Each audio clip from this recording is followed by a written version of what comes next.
Hey all, Bree from the No Guilt Mom podcast, and I have got a gift for you this holiday season. If you love the No Guilt Mom podcast, and I mean love the No Guilt Mom podcast, then tell us about it. Leave us a review, and you can be entered to win a No Guilt Mom gift card. All you have to do is leave a review, take a screenshot, and then simply go to noguiltmom.com/review to enter our giveaway for a free No Guilt Mom gift card, simply for telling us what you think about the podcast. It is amazing. But don't delay. Get right on this, as we're going to be giving away that No Guilt Mom gift card on December 21st. So get right on over and visit noguiltmom.com/review. Welcome to the No Guilt Mom podcast. I am your host, Joanne Crone, joined here by my co-host, Bree Tucker. Why, hello, everybody. How are you? It has been an interesting morning, hasn't it? It's been such an interesting weekend in general. It's so crazy. And the topic we're talking about today has nothing to do, by the way, with our interesting weekend, but we're going to share it with you anyways, because that's who we are. That's what we do. We're real. Yes, we're real. Well, it's funny because I just wrote an email that went out this morning about my decision to say no to this camping trip that my son and my husband went on, the Cub Scout camping trip. And it's funny because you know a little bit of the fiasco that went down with the camping trip and why I was so happy. I was going to say, did they even make it to the camping trip after all? They did. Okay, so to bring people up to speed, the fiasco with the camping trip, it was like a half hour outside of Cave Creek. And to give people kind of idea, it's like an hour from your house just to get to Cave Creek. So it's like an hour and a half. So after Cave Creek, they have a half hour drive and they lose signal. So my husband's outdoor coordinator, he got to the campsite, no signal, found out there was a gate code on the gate to the campsite for the whole Cub Scout pack. Didn't have the gate code, looked over his email. The email says at the bottom, after all of this other information, must call the office for the gate code. Didn't have a signal. So they had to drive back to Cave Creek, got to Cave Creek at 4:45, called this office. The office had closed at 4:30. Because it was a Friday. And that's just how it was a Friday. They had no gate code. They had to text all the Cub Scout parents, be like, we have no gate code. We'll try to find it. Well, let's see what happens. And so he drove back here where we were drinking margaritas and eating chili and having a real good old time. It was a good night. It was a good Friday night for us. It was a really good night. So the office ends up calling him back with the gate code. My husband and son spend the night on Friday and then go back up Saturday morning. I'm in bed. It's, I think, 5:45 in the morning, and my husband kisses me goodbye and they go out the door. And then they're there the entire weekend. And then they come home. I find out that the gate code was wrong. No! They got there. The gate code was wrong. And my husband went through all the combinations to find the correct gate code. And I'm like, how did you do that, Josh? And he's like, you start with 0001 and then you go up from there. And the gate code was 2424. It took him an hour and a half. He says, when he came home, I was like, I get tight shoulders, and I'm like, hey, Josh, can you rub my shoulder? He seemed fine. He's like, I actually can't because my forearm is so sore from doing the gate code. I'm like, oh my gosh, this is a great example of why we should not go to things we think we should go to, because I would have. Oh my God, yes. It would not have been a good weekend. Okay, first of all, bravo to him. That is an engineer through and through. Yes. I can figure this sucker out, man. I'll just do all the codes and I'll figure it out. That's an engineer's brain right there. Yeah. Second of all, it is a patient person. I had so just to give you a little glimpse, we celebrated my son's birthday this weekend, family party on Sunday at my parents' house. And I was in charge of ordering lunch for everybody. So I ordered some pizzas, and normally we order Little Caesars and I'll go grab it and bring it over to their house. But to make my life easier, we ordered delivery, and it said to be there in 30 minutes. 30 minutes go by, I get a text. Oh, it's taking us more time. We'll get it to you as soon as we can. An hour goes by, still no food. And we didn't have I've had that with pizza. Right? We didn't have a ton of time. At our family in particular, my husband and my kids and I, we had a lot of things we had to get done. So I wasn't planning on being there for more than 2 hours, which is a short get together for my family. And I'm like, okay, we're not going to get food by now. this is just messing up everything. So I called the pizza place. And I would say long story short, but this already is a long story. They were like, no, we don't have your pizza order until another hour and a half to be done. And I'm like, I can show you my screenshot that says that it was supposed to be done half an hour ago and that you guys sent me a text saying that it wasn't ready. He's like, well, I don't believe you, ma'am. That's not what my screen says. Oh, I lost it. I lost it. My whole family heard me say a few choice things that I probably shouldn't have said. And then the man was like, I was like, well, you need to cancel our order. And he goes, fine. And he's like, it's canceled. And I go, okay, well, what is your name? And he hung up on me. I'm not surprised, but my husband like came over and he's all like, it's okay. He's like patting my head. Oh my it's gosh. okay. And my whole family's like, it's okay, Brie. It's okay. We'll just eat cake. It's all good. Oh, I'm so sorry. And to mess with you when you're hungry, that's horrible. Yeah, I'm not nice when I'm hungry. But yeah, so it just, that's my example of patient man versus impatient person. I'm an impatient person. No, I don't think you're impatient. I think that like you were hungry and he like blatantly disrespected you. Like in that kind of situation, I think anyone would have had the same or similar reaction. Like my husband, he was alone in the forest. Well, what was he going to do? Like it was. But speaking of, we're talking today about giving kids devices and giving kids cell phones because this is such a hot topic. Oh my goodness, it is. And I'm so glad we're recording this. We had an incident and I'm like, we have to record about this, Joanne. We have to. Yes. So here we go. You want mom life to be easier. That's our goal too.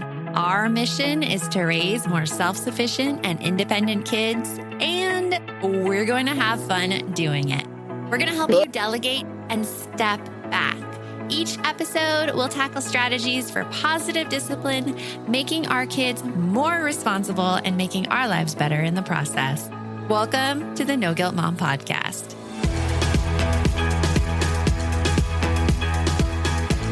So a few weeks ago, I sent out an email about our choice to give my son a phone. And it brought a lot of heated discussion in, like to say it lightly. Yeah, like I'm looking at my screen here. I have our email open with all of the responses back to your email that said, how young is too young for a phone? And wow. There was a lot of people with a strong opinion about this. Very strong opinion about it. And I made a reel too on Instagram about it. And like the judgment that comes in so fast against parents without any conversation, without any any interest at all in anyone else's. And I think it's just our digital age too. Like we take things snap judgment and we just hit reply and send and bam, without even knowing or thinking about other possible explanations or reasons. But that's just me and my pride also saying it because, I mean, when those things come out, it's hard to take when people personally attack you and your parenting decisions. Oh, yeah, 100%. And we have that culture going on right now where everybody judges everybody on what they're doing. But, and I feel like while I am somewhat biased towards you because we have a lot of similar thought processes on things. And, you know, you are one of my very best friends in the whole world. You are No Guilt Mom. I still felt like when I read your email that like had people read it, like actually read it, the arguments that they brought back, I'm like, did you read the email? Do you know what we do here at No Guilt Mom? So yeah. I think there's like one or two emails I'd like to just read snippets from. Oh yeah, they're already up on Reels and Instagram. So yeah. With names deleted and everything like that. But right. Yeah. So like I'd like to point out like, so the email was about how your son is 9, right? And you guys were wrestling with the idea of whether or not to give him a phone. Mm-hmm. I was kind of hesitant about it. And my husband came in and we had an old phone. Like this wasn't a phone that we bought. Like it was an old phone. And he's like, yeah, we could get this set up for him right now. Let's do it. Bam, here's a phone. And I'm like, whoa now. Whoa, Nelly, let's slow this up a tiny bit. But ultimately, I did see the reasoning behind it. Yeah. And I agreed. Well, and what you said though, too, in your email was that the benefits of teaching your child how to use the digital technology outweighed the drawbacks. Mm-hmm. And I think that was the Yes. big part that a lot of people were that were missing. Like, and one piece that you said in here was that there is so much fear because we don't know yet the effects of, technology on young minds, which also can be said, but it's also said about books and printing press when it first arrived on the scene. Same, I think, with radios as well. Which is fact. There's a lot of things that Right. was big controversy when they were first invented. Yes. But this is something that you and I have talked about recently too. We did a whole podcast on parenting and fear. And so the next thing you said on your email was, instead of letting fear lead your parenting, what would it look like if you trusted your own sound decisions, blocked out all the scared voices of the naysayers that are not in your current situation, your life, your shoes?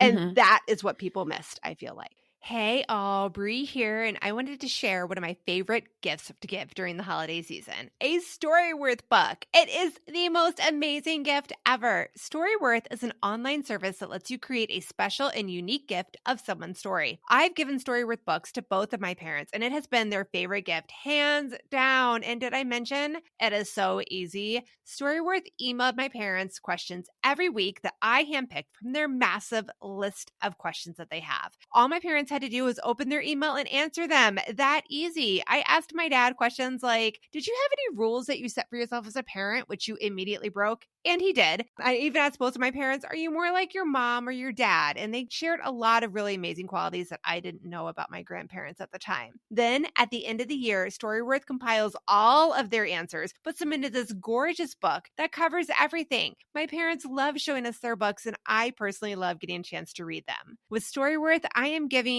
those I love a thoughtful and personal gift from the heart that preserves their memories and stories for years to come. Go to storyworth.com/NGM and save $10 on your first purchase. That's storyworth.com/NGM to save $10 on your first purchase. My son is playing a game right now on his computer where he's a thief and the cops are after him. So I'm so excited about this new app, Give As We Grow, where instead of being the quote unquote bad guys, kids are practicing giving back. That is so cool, Joanne. I really wish that there was something like this when my kids were younger that got them excited about giving back to others and helped them build a better understanding of what it really means to volunteer. Give As We Grow is the first of its kind free educational mobile app for children ages 8 to 11 that teaches kids via fun, service-focused minigame quests to tap into their unique talents and interests to help others. And did you know that studies show that there is a biological connection between generosity and happiness, and that volunteering improves people's physical and mental health? I mean, kids who volunteer typically do better in school and are less likely to engage in risky behaviors. And that is something that I think we all want for our kids. Ready to spark a new movement in generosity? Find and download Give As We Grow for free in the App Store for Android and iOS. And for resources for the whole family, visit giveaswegrow.org. Well, yeah, I just don't think that sometimes there's not I don't know the word, like people can't put themselves in other people's shoes. Like there's many people who can't put themselves in other people's shoes. They think that their reality is the only reality there is, especially when you're not exposed to many different viewpoints on a regular basis. Let's just say that. I would say that's true. Yeah. And it's so interesting because like the biggest thing that got to me with the whole first of all, when I wrote the email, I knew there was going to be pushback. I knew it. I know this is a hot button issue. And I think it's really important to discuss it. And I think it's really important to talk about it more, because the only guidance we really get as parents is either like, just don't let them have a phone, delete all the apps, or put monitoring systems on your kids, lock them out of certain programs. And as long as you put this certain program on and monitor it, you'll be fine. And I have to say, that is complete BS. Kids can get around programs. Kids can get around locks. Kids can get around whatever they want. They're very intelligent and smart, like very intelligent and smart. So like, as much as we try to block our kids from the internet or prevent them from having a phone, they're going to get there. Same about drinking, like everything. Yeah. And I would argue that, okay, If your fear is like what they're going to get on the phone, on the internet, yes, you can put, like you just said, all of these monitoring apps on. You can have a lot of rules within your household. You can be checking the phone all the time. And yes, that significantly decreases the chance that they will be able to see things that you don't want them to see on the device that you have given them, ignoring all the other devices out there in the world owned by their friends or at school or anywhere else. But that is not a reality that everybody can achieve, nor would be happy in, where your whole, like, that takes up a significant amount of your time and your mental load to constantly be concerned and worried about and monitoring if you have multiple kids are doing. Like, I can say personally from my experience, and my husband would 100% agree with this. My husband had a singleton, and I have two. And two is by no means a ton. But there are a lot of things with parenting that he tries to, like, that he has, I'll say to him, like, oh, well, what did you do with your son when he was this age and this happened? And he'd be like, well, this didn't happen because I only had one. There's a lot of things that, like you just said, like, if you can't put yourself in somebody else's shoes, you don't understand how the situation, even the slightest thing is having like one extra kid, how that can change things. And in my scenario, I not only have two kids, they have two different households, and we have two different ways of parenting. So it's almost, and we've had some struggles with technology in our household with one of my kiddos, and it has been almost impossible to keep that under wraps. And we have like our Apple phone, we have the parental controls and everything, but they still find a way around it. Yeah, because I think we've been fed a lie that if we're on top of it, these things won't happen. Yes. Like, it's a lie, because if you're on top, if these things happen, it doesn't mean that you're not on top of it. It means your kid is curious and intelligent and smart, and they are going to find a way to do what they want to do. And so this way of parenting isn't the way. Oh, I was watching Mandalorian. This is the way. This is not the way. This is not the way. Because rules are meant to be broken. As a rule breaker myself, I know it. Like, I will find a way around any ridiculous, silly rule that is put in place, because I'm like, I don't see the benefit in that for myself, nor do I see the benefit in society. I'm just not going to listen. I'm going to go over here and do my own thing. You and my daughter. Think a lot of you and my daughter. Yeah, well, I think a lot of people are like that.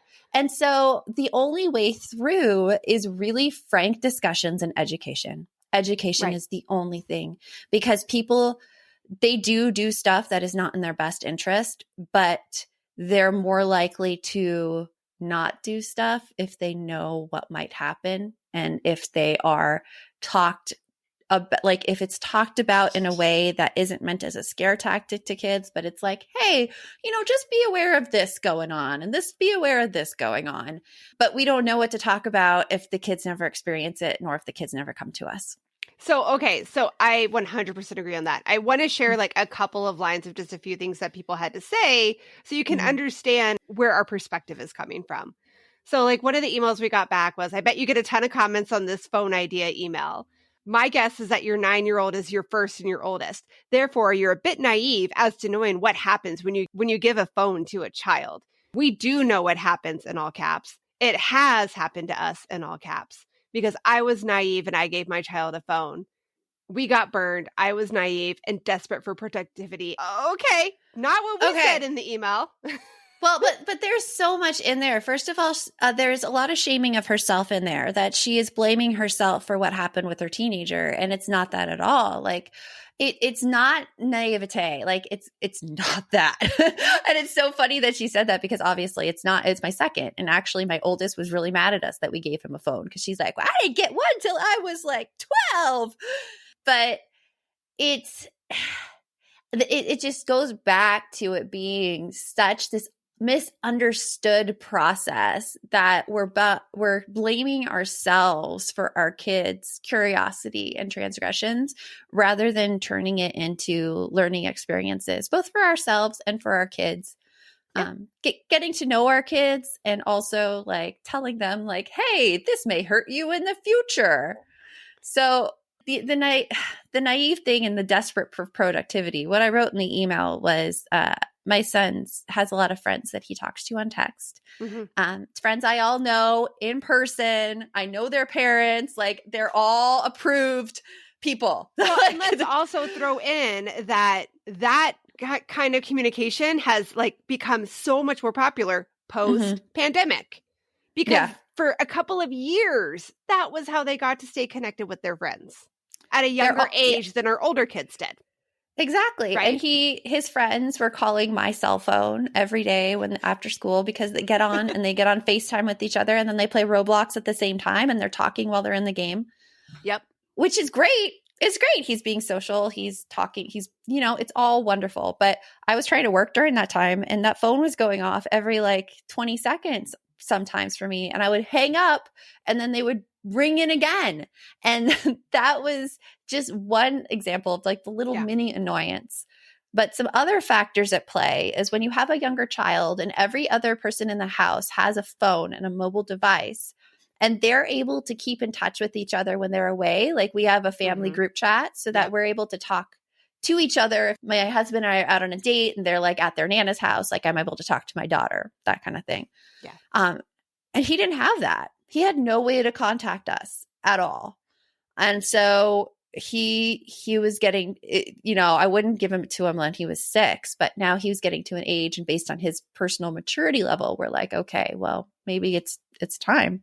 And he's also very independent, and he likes to ride his bike around the neighborhood and go ride his bike to school. And the thing that's stopping him right now from riding his bike to school is he's afraid that if something happens, he had no idea how to contact us. And while like when we were kids, we would just rely on other people, I think people are so stuck in their digital devices right now that I don't know if that would be. Oh, yeah. I don't think the world is the same necessarily. I don't think it is. Yeah. But Sorry, it could be that way. It could not be that way. But in my thinking, I was like, okay, well, it makes sense for that too. Just in case like he has a flat tire, he could just call me and I could pick him up or whatever. Yeah. And I do think that, so like that so the response I read was a similar feeling that we got a lot on social media and from other moms. A lot of, in my personal opinion, I saw a lot of name calling. Oh, there was a lot of name putting calling. You down. There was a lot of ridiculous, like you're ridiculous, or rubbish. Pathetic. Pathetic was a word. Rubbish. Yep. Yes. Rubbish. You write rubbish. And it's just, again, it came down to like, okay, first of all, in the email, you talked about the fact that you're not just blindly handing your son the phone, and that's not your philosophy. Your philosophy is, like you said, education.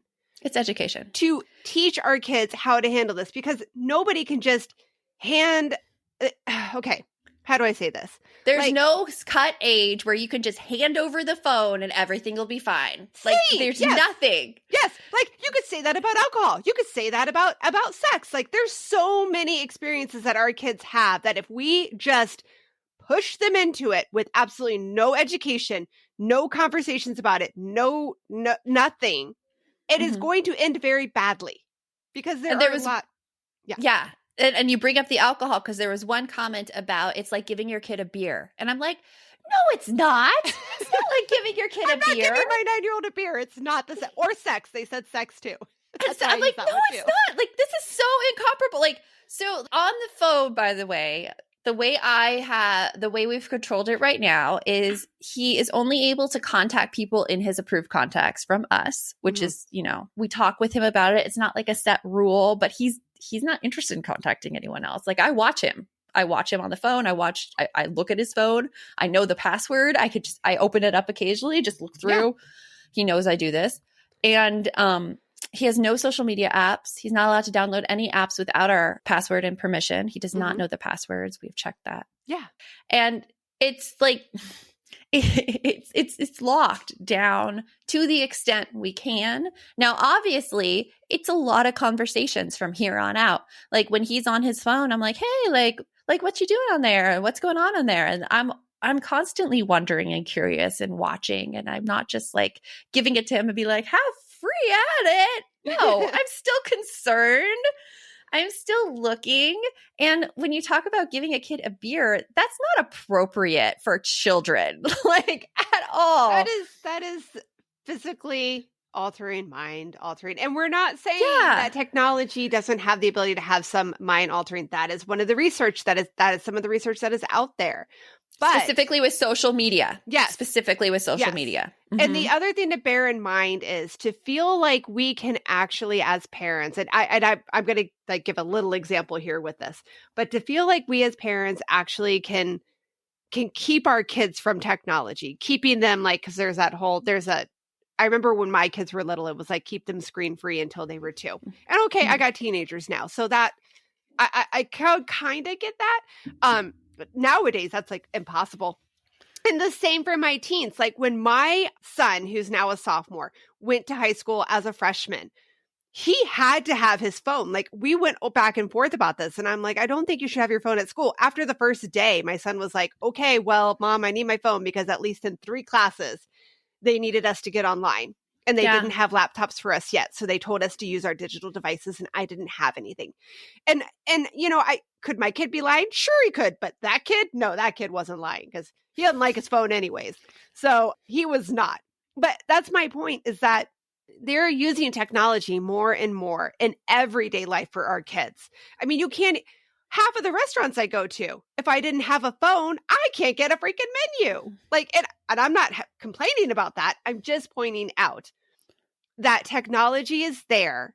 We need to give our kids the education that we can, help guide them and teach them how to use it so that when they do get to an age where, you know, let's say the social media comes rolling in and everybody's talking on TikTok or Snapchat or whatever it is that they're using, that our kids have some idea of healthy digital habits for a healthy digital lifestyle. This message is sponsored by Greenlight. It is so hard to raise kids who know how to manage money. Bree, right now, my kids are all about earning money for presents. My daughter wants to get presents for all of her friends, and my son is doing a Secret Santa with his friends. Oh, I hear you. And if you're looking to raise kids that are financially responsible, we have got a lifesaver recommendation for you that you need to check out. It is Greenlight. Greenlight is a debit card and money app made for families that gives kids and teens an easy and fun way to gain financial literacy, all while giving parents peace of mind. You can send instant money transfers, automate allowance, and even keep an eye on kids' spending with real-time notifications. Meanwhile, your kids can begin their journey towards financial autonomy by learning how to save, invest, and spend wisely. So sign up for Greenlight today and get your first month free when you go to greenlight.com/NGM. That's greenlight.com/NGM to try Greenlight for free. Greenlight.com/NGM.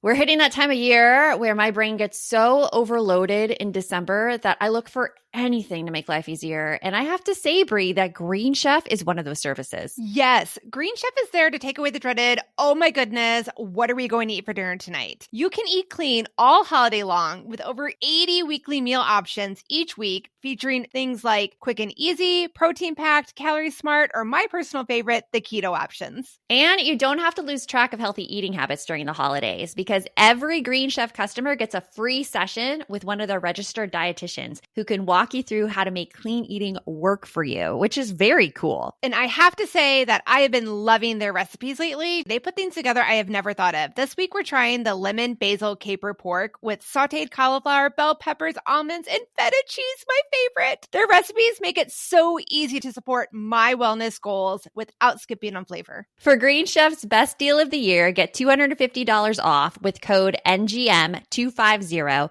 at greenchef.com/NGM250. That's greenchef.com/NGM250. And don't forget to use that code NGM250 to get $250 off. Green Chef, the #1 meal kit for eating well. And there's so much to take into account for healthy digital habits. Yeah. Yes, there are like dangerous ways people can contact you on the internet, chat forums like Reddit in particular, or Discord. Mm-hmm. Our kid, like, he has been asking to be on Discord, and we're like, hell no, that's not happening anytime in the near future. And he's like, you're not YouTuber ready for yet. friends, Yeah. or like all these YouTubers wanted me to enter contests. We're like, no. And we tell him why. We're like, it is so unregulated. There are no rules there. Anyone can contact you. Anyone can post anything they want. There is no, like, it's just not a great environment for you right now. Yeah. And it's like a hard line. And that's part of it, right? That's Yeah. part of you guys teaching him why this isn't okay, why this is okay. Mm-hmm. Yeah. And giving him the ability, too, to get used to things. Like, it's, I don't know. I feel like there's a learning curve trying to figure out how to work things, especially on phones, touchscreen devices. Like, there is a learning curve that kids need to. Kids pick that one up pretty fast. They like, do. Okay. It's funny. Like, I'm using my device and I'm posting to Instagram. She's like, my daughter, Mom, you don't have to push all those buttons. You could just push that button right there. And I'm like, oh, life change. She just told me something about my phone. Funny story to share with that. Just recently when I was on our vacation in Mexico, we were on the boat and one of the guys on the boat was taking he was like, hand me your phone, and was taking scenic pictures. And he's like, now you share your phone with other people. And I'm like, okay, I can do that. And I'm like, who has Apple? I can do AirDrop. Like 3 people raised their hand. And I'm like, okay, turn on your thing. And they all looked at each other and was like, how do we do that? And then like 2 of them, their teens, were like, give me the phone, Dad. They did it because they were asking me. And I'm like, I'll be honest with you. I don't know how to tell you to turn on your AirDrop. Mine's just on. I don't know. Yeah. Well, because here's the fear. Kids have no fear. Not the fear, but here's the thing. Kids have no fear of technology. They grew up with it. Well, and to learn it, you need to have no fear of it. You need to like be willing to experiment and be willing to like potentially break things, because the break things are never that bad.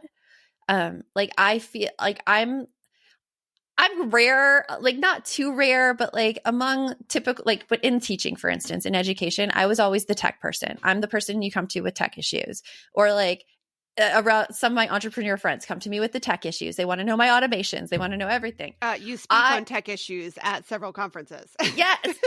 I grew up with it. My dad was a computer science teacher in a high school. I constantly had computers in my house. And I was, online AOL, and like I had it all right from the beginning, Yeah. And so I've never viewed tech as a scary thing. I think that other people view tech as a really scary thing. And I think that is what a lot of the mom shaming is coming from right now in society, is that people are just scared. They're scared of something getting to their kids, and they're scared of something happening. And all of that anxiety, the kids feel it. And then they don't come and tell us when things actually are happening. Whereas with phone usage and stuff, and everything, any topic, let's say alcohol, let's say sex, let's say drugs, everything, it's something that we have to be aware of our own fears.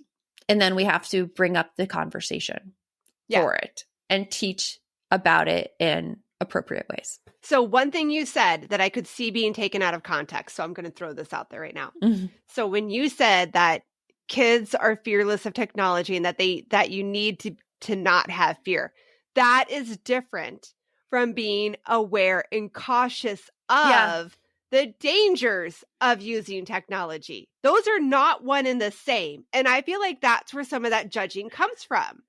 That people are, right? Yeah. Think of it like as watching a spy thriller, or like anyone who works in like the law enforcement or whatever. They are aware of the dangerous situations that they are going into, and they are trained for it and they are educated for it, but they are not afraid of it, because fear makes you act in a very erratic, unpredictable, illogical manner. Like when you're hangry. Like when you're hangry. Like when you're hangry and cuss out the pizza. Okay,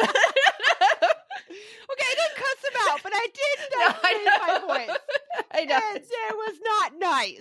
I was not professional. Not my best moment. I've never cussed out anyone ever. Oh, I have before, but not that time. I may yell some choice words, but regardless, like being afraid, not great. Being aware and cautious and concerned and really educated about the terrain you're going into, and confident that if something were to come up, you would be able to problem solve to get yourself out of it, or to like help everyone in it. That is where I want parents to be. I don't want them to be afraid. Yeah, being aware and working through it. Because Yeah. like we had in our previous podcast episode, which I wish I had in front of me, but it's going to be a link to it here in the show notes. You can't, the negative effects of parenting through fear are so large. Like, and the fact that it can just trickle out, like you said, like that fear goes into your kids, and the fact that it keeps them from having the ability to work through, like you've everything you've said on this episode, that fact that it keeps them from being able to problem solve and work through the challenges. Because guess what? We're not always going to be there. There is, no matter how involved of a parent you are, there is no way you're going to always be there for your kid. And you're not supposed to. They need to live their own lives. They need to be able to experience things. They need to experience failures. They need, like you said, they need things to break so that they can figure out how to fix them. Exactly. We're not saying like they need to be able, they need to be like, have a predator find them online to figure out what to do. We're not saying that. But you can protect and be aware against that. Yes. But you have, but they have to be able to experience it, because not experience it. That came out wrong. But they have to be able to experience technology to be able to move forward. And again, what is No Guilt Mom about? We are about embracing and supporting everybody, giving you the information that is available. Yeah. And trying to support you, because we know that we don't know every situation. We don't know what you're faced with every day. But I can't tell you, like, chaos and fear is not a good thing. Yeah. Yeah. So why not support one another? Why not be able to say, like, okay, you're stuck in a rough spot. You got crappy choice A or crappy choice B. Let's help you come up with the best option you can with those two. Yeah. Which is something that we do a lot in our balance community. We do. We do. They're all there for each other. All the women in there support and love each other with none of this mom shaming going on. Because there's enough mom shaming in our brains. There's enough of that in there that tells us that we're screwing up and we're doing it all wrong. We don't need other people to tell us, oh yeah, you suck on top of it. Oh yeah. I feel like we that. tell ourselves we suck on a daily basis, that trying to get out of it. Yeah. Exactly. So we hope you took something from this episode in the sense of going away from fear and going more towards education. And you may disagree with us on giving kids devices, and that is totally okay.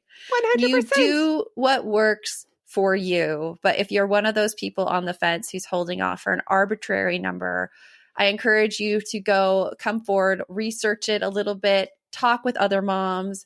A lot of moms are hiding what they're doing with technology because they're afraid of being publicly shamed for it.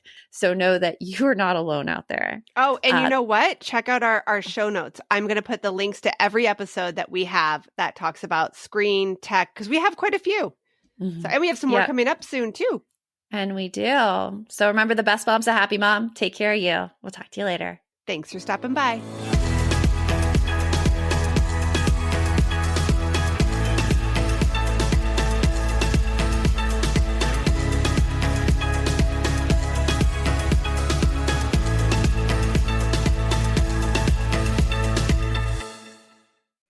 Are you looking for something to listen to with your whole family? Then check out 6 Minutes, produced and created by Gen Z Media. With over 200 twisty, cliffhanger-filled episodes, 6 Minutes tells the story of 11-year-old Holiday, who is pulled from the icy waters with no memory of who she is or where she came from. 3 years ago, Brinley Pasternak helped the Anders family uncover the truth about Holiday's past. Now she'll need them to help her find the truth about hers. In 6 Minutes Out of Time, the long-awaited sequel, Cyrus Anders is found unconscious near the mysterious Elixir Academy in Florida, and Brinley learns the school may have a shocking connection to her missing mother. Dive in now and get the most downloaded family audio adventure in history. Follow 6 Minutes wherever you get your podcasts. You can listen early and ad-free with the GZM family subscription.